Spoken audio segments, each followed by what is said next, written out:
بسم اللہ الرحمن الرحیم۔ السلام علیکم۔ آج ہم بات کریں گے ٹی ایل پی کے سربراہ حافظ سعد رضوی کی رہائی کے حوالے سے سپریم کورٹ آف پاکستان میں بڑی اہم کارروائی ہوئی ہے، اس کی تفصیلات میں آپ کے ساتھ شیئر کروں گا، اور سپریم کورٹ میں اہم ایک درخواست پر سماعت کے لیے مقرر کیا گیا ہے۔ کون سا بینچ ہے، کب وہ مقرر کیا گیا؟ اس سے پہلے میں آپ کو بتاتا چلوں کہ 8 جولائی کو لاہور ہائی کورٹ کے نظر ثانی بورڈ نے سعد حسین رضوی کی جو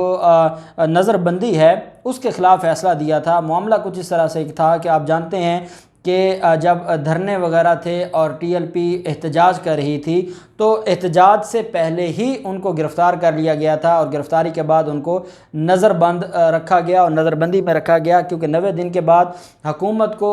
اگر مزید توسیع کرنی ہے تو وہ جو نظر ثانی بورڈ ہے اور وہ ہائی کورٹ کے 3 ججز پر مشتمل ہوتا ہے، حکومت وزیر اعلیٰ کی طرف سے ریفرنس بھیجا جاتا ہے نظر ثانی بورڈ کو، اور اگر وہ منظور کرے تو ٹھیک ہے، توسیع ہو جاتی ہے، نہ کرے تو وہ مسترد ہو جاتی ہے۔ اور یہ معاملہ ایسے ہی جو ہے وہ آگے اگر توسیع کی ضرورت ہو تو نظر ثانی جو بورڈ ہے اس میں یہ معاملہ چلتا رہتا ہے۔ اب لاہور ہائی کورٹ نے 2-3 چیزیں بتائی ہیں۔ لاہور ہائی کورٹ نے یہ کہا ہے کہ جب یہ 3 رکنی بینچ تھا ملک شہزاد احمد صاحب کی سربراہی میں، اس میں جسٹس عالیہ نیلم صاحبہ بھی تھیں، تو ان کی طرف سے یہ کہا گیا کہ ایک تو جب ان کو گرفتار کیا گیا تب کوئی دھرنے نہیں ہو رہے تھے، تب کوئی احتجاج نہیں ہو رہے تھے، ان کو گرفتار کیا گیا اور ان کی گرفتاری کے بعد حالات خراب ہوئے اور وہاں پر معاملات ڈسٹرب ہوئے، پہلی بات تو۔ دوسری جو ہے وہ عدالت نے کہا کہ حکومتی وکیل نے استدلال کیا ہے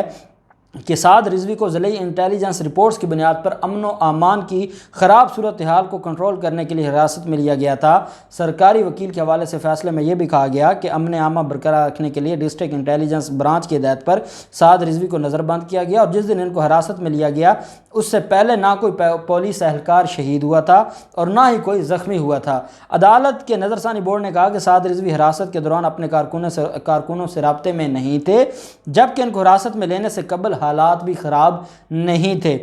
ساتھ حکومت پنجاب نے عدالت نے کہا کہ حکومت پنجاب نے کیس کے حوالے سے حقائق چھپائے، کیونکہ پولیس اہلکاروں کی جاں بحق یا زخمی ہونے کی بات کی گئی، لیکن ان دنوں میں ٹی ایل پی کے کارکنان یا جاں بحق شہریوں کی تعداد کا حوالہ نہیں دیا گیا، کہ جب ان کو گرفتار کیا گیا ہے تب حوالہ نہیں دیا گیا کہ اس وقت کون جاں بحق ہوا تھا یا کون زخمی ہوا تھا۔ یہ آنریبل لاہور ہائی کورٹ کا کہنا ہے۔ تفصیلی فیصلے میں یہ بھی کہا گیا کہ حکومت نے حالات خراب ہونے کی ایک طرف کی تصویر پیش کی ہے جس سے حکومت کی بدنیتی عیاں ہوتی ہے۔ یہ ملک شہزاد صاحب اور جسٹس مس عالیہ نیلم صاحبہ نے لکھا ہے۔ انہوں نے کہا کہ ماضی میں پاکستان مسلم لیگ نون، پاکستان پیپلز پارٹی اور پاکستان تحریک انصاف نے بھی دھرنے دیے، لیکن ان پر پابندی نہیں لگی اور نہ ان کے سربراہان کو نظر بند کیا گیا۔ بورڈ نے مزید کہا کہ حافظ سعد رضوی 2 ماہ 20 دن سے نظر بند ہیں اور ان کے خلاف 9 مقدمات درج کیے گئے ہیں۔ مقدمات میں گرفتاری نہ ڈالنا یہ پروسیکیوشن کی بدنیتی ہے۔ ساتھ ہی عدالت نے کہا کہ اگر وہ کسی اور کیس میں ان کی جو گرفتاری ہے وہ ضروری نہیں ہے تو ان کو فی الفور رہا کیا جائے۔ آج ان کا جو 90 دن ہے وہ پورا ہو گیا ہے، اور آج ٹی ایل پی کے کارکنان بھی اکٹھے تھے اور ٹی ایل پی کے کارکنان کوٹ لکھپت جیل کے باہر، ان کو یہ امید تھی کہ لاہور ہائی کورٹ کے فیصلہ کے بعد ان کو رہا کر دیا جائے گا، لیکن کیونکہ ان کے خلاف 9 مقدمات ہیں، اب جب مقدمات میں گرفتاری ڈالیں گے تو پھر وہ ہر مقدمہ، کوئی بھی سپریم کورٹ ہو یا ہائی کورٹ ہو، وہ کیس میں ڈائریکٹ کسی کو نہیں جو وہاں سے نکال سکتی، بلکہ وہ جو پروسیس ہے عدالت کا اس کے تھرو ضمانت ہوگی، پھر بریت کی درخواستیں چلیں گی، جو بھی اس معاملے کو۔ لیکن یہ ایک معاملہ ہے اور اس میں ٹی ایل پی کے جو سربراہ ہیں حافظ سعد رضوی، ان کے حوالے سے ان کی نظر بندی کے خلاف سپریم کورٹ میں بھی ایک درخواست فائل کی گئی تھی۔ جسٹس سجاد علی شاہ صاحب کی سربراہی میں عدالت عظمیٰ کا 2 رکنی بینچ 12 جولائی کو اس درخواست پر سماعت کرنے جا رہا ہے۔ سعد رضوی کے خلاف یہ تھا کہ 12 اپریل کو ان کو ان الزامات کے تحت حراست میں لیا گیا تھا کہ انہوں نے اپنے پیروکاروں کو قانون کو اپنے ہاتھ میں لینے کے لیے اکسایا تھا، کیونکہ ان کے بقول فرانسیسی سفیر کو ملک سے نکالنے کے اپنے وعدے سے حکومت پیچھے ہٹ چکی تھی۔ اس وجہ سے وہ اپنے لوگوں کو اکسا رہے تھے اور وہ اپنے لوگوں کو کہہ رہے تھے کہ آپ حکومت کے خلاف ہتھیار اٹھا لیں یا آپ حکومت کے خلاف احتجاج شروع کر دیں۔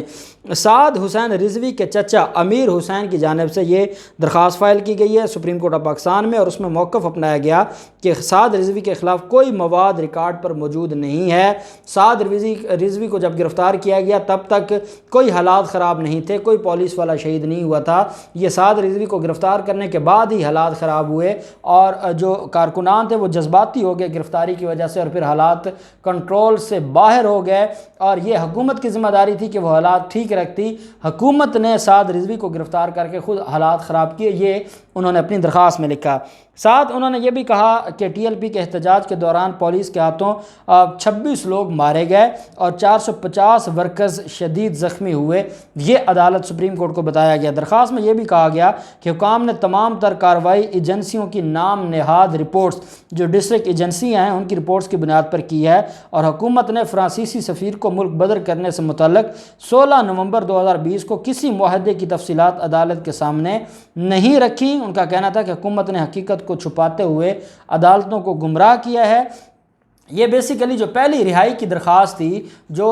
قاسم خان صاحب خارج کر کے گئے تھے، اس کے خلاف اپیل فائل کی گئی تھی، اور اس اپیل میں یہ جو معاملہ ہے وہ سامنے آیا تھا ان کی رہائی کا۔ اور اب اس درخواست میں پنجاب حکومت، ڈپٹی کمشنر لاہور کے پولیس چیف، سی سی پی او، سپرنٹینڈنٹ کوٹ لکھپت جیل اور ایس ایچ او نواں کوٹ تھانے کو فریق بنایا گیا ہے، اور یہ کہا گیا ہے کہ جو کیس ہے اس کیس میں اب ان کو رہا کیا جائے۔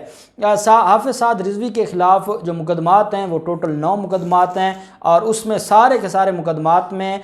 قتل، اقدام قتل اور دہشت گردی کی دفعات ہیں۔ قانون کے مطابق اگر ان کو وہ نظر بندی ختم ہوتی ہے تو ان کو مختلف کیسز میں جو پولیس نامزد کرے گی۔ پولیس ان کیسز میں نامزد کرنے کے بعد، کیونکہ 4تھ شیڈول میں بھی ان کا نام ہے، اور اس کے علاوہ بھی پاکستان کی جو تحریک لبیک پاکستان ہے اس کی مختلف جو قیادت یا کارکنان ہیں، بڑی تعداد میں ان کا نام 4تھ شیڈول میں ہے۔ اب جب ان کو گرفتار کرنے کے بعد ان کی گرفتاری ڈالی جائے گی جس ایف آئی آر میں، جس مقدمے میں، اس میں یہ کہا جائے گا کہ اس کیس کے اندر جو وہ نامزد ہیں، اور نامزد ہونے کے بعد ان کو اب ہم نے شامل تفتیش کرنا ہے، اور اس کو تھانے میں لے کے جائیں گے، تھانے میں ان کا جسمانی ریمانڈ لیا جائے گا۔ ایک کیس میں ریمانڈ ہوگا، پھر دوسرے کیس میں ریمانڈ ہوگا۔ عدالت یہ بھی حکم دے سکتی ہے کہ 9 کے 9 مقدمات میں اکٹھی تفتیش کی جائے، اور الگ الگ بھی ہو سکتی ہے۔ اس کے لیے پہلے جسمانی ریمانڈ ہوگا، پھر جوڈیشل ریمانڈ پر وہ عدالت میں جائیں گے، اور جوڈیشل ریمانڈ کے بعد پھر ان کا ضمانتوں کا جو معاملہ ہے وہ شروع ہوگا۔ اب حکومت یہ سمجھتی ہے کہ حافظ سعد رضوی کو جب لایا جائے گا، کیونکہ اس دن لاہور ہائی کورٹ بھی لایا گیا جب نظر ثانی بورڈ کے سامنے پیش ہونا تھا، تو وہاں پر حالات کافی خراب ہوئے تھے، کافی تعداد میں کارکنان جمع ہو گئے تھے، تو حکومت یہ سمجھتی ہے کہ اگر کیسز میں نامزد کیا تو پھر یہ معاملات اور زیادہ خراب ہوں گے، اور جب عدالتوں میں پیش کیا جائے گا یا عدالتوں میں ان کو